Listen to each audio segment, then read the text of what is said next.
onkologija je zapravo jedno polje onkološke skrbi koje je znanstveno utemeljeno, a fokusirano je na bolesnika. Komplementarno jeste sa standardnim konvencionalnim onkološkim liječenjem, znači suportira i podržava sve aktivne onkološke protokole koje pacijenti mogu imati, a zapravo koristi metode nutritivne, body-mind metode, primjenu suplementacije kojima je svima zapravo svrha da poboljša generalno opće stanje organizma bolesnika i pripremi ga za onkološko liječenje. Govorimo o grupi bolesnika koji su dobili dijagnozu i tek trebaju početi sa onkološkim liječenjem, bolesnike koji su u tijeku onkološkog liječenja i bolesnike koji su završili sa svojim onkološkim liječenjem i zapravo ih sa primjenom integrativne onkologije i njezinih metoda trebamo ponovo rehabilitirati natrag u normalan život i omogućiti im da žive svoj život najkvalitetnije što mogu. Koristi integrativnog pristupa za bolesnike su višestruke jer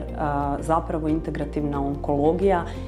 u fokus stavlja bolesnika i liječi bolesnika koji ima bolest, a ne bolest koju bolesnik ima. Samim time naš fokus je na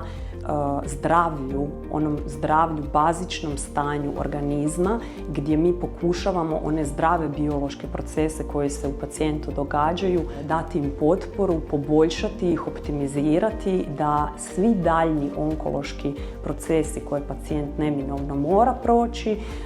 budu lakši za podnijeti i da zapravo dugoročno imaju manju štetu, a takav način se zapravo pokazao da dugotrajno i djeluje na ukupne ishode liječenja i može nam poboljšati cjelokupnu prognozu bolesti.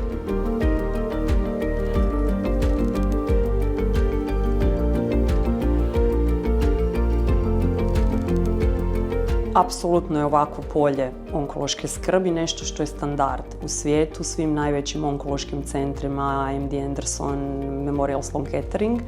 njemački centri ako govorimo o Europi. Znači pri dobivanju dijagnoze onkološke bolesti zapravo pacijenti se uključuju u jedan multidisciplinarni tim integrativne onkologije koju vodi onkolog i znači uključuju se specijalisti iz drugih područja koji suportiraju bolesnika i kondicioniraju ga, pripremaju za onkološko liječenje i sve što ono nosi i znači pokušavaju ga pripremiti da najmanje moguće toksičnosti bude u liječenju, da bolesnik zadrži maksimalnu kvalitetu života u tijeku onkološkog liječenja. U Hrvatskoj ne postoji strukturirana integrativna onkološka skrb unutar onkoloških centara. Nadobudni, motivirani pojedinci se educiraju za to područje i pokušavaju pomoći pacijentima dajući im nekakve pojedinačne savjete kada postoji nekakav određeni problem. Međutim, ovo je prvi puta jedna strukturirana ambulanta gdje dajemo sveukupne savjete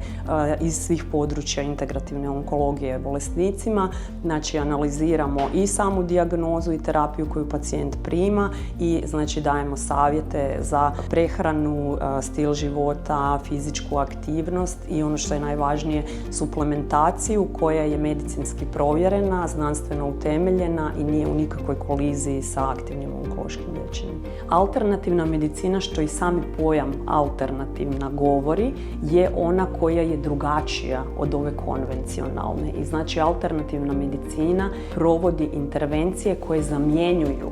konvencionalno onkološko liječenje. Kliničke studije su pokazale da takav pristup zapravo rezultira lošim rezultatima i lošijom prognozom kod takvih bolesnika,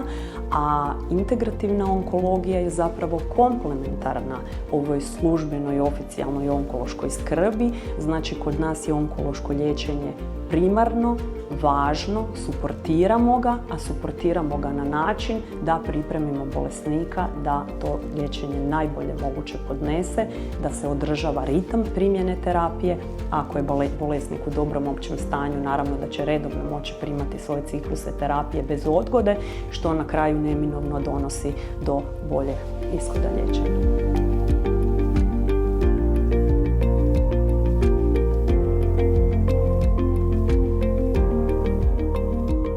spoznaja onkološke dijagnoze je moment koji je jako stresan i za bolesnike i za njegovu okolinu i jedan osjećaj nemoći koji ima pacijent u tom trenutku se zapravo može i okrenuti na pozitivno i to je period jednog zlatnog sata koji imamo gdje i bolesnici i njihova obitelj mogu dobiti dojam i aktivno sudjelovati u samom procesu pripreme za onkološko liječenje. Znači, to je period u kojem mi između dobivanja same dijagnoze i početka onkološkog liječenja možemo bolesnika dovesti u maksimalno dobro fizičko stanje koje je moguće postići s obzirom na nekakve bazične vrijednosti, tako da kada krene onkološko liječenje zapravo minimiziramo štetne učinke koje će to liječenje napraviti na organizam. Znači, ako imamo pacijenta bazično na ovoj razini, sa prehabilitacijom ga dignemo prije početka onkološkog liječenja i kada krene onkološko liječenje, njegovo stanje ponovo dođe barem na tu bazičnu vrijednost bez da padne ispod bazične vrijednosti. I to je jako značajno za samog bolesnika da taj period iskoristimo produktivno i pametno, ne u panici, ne u strahu, ne u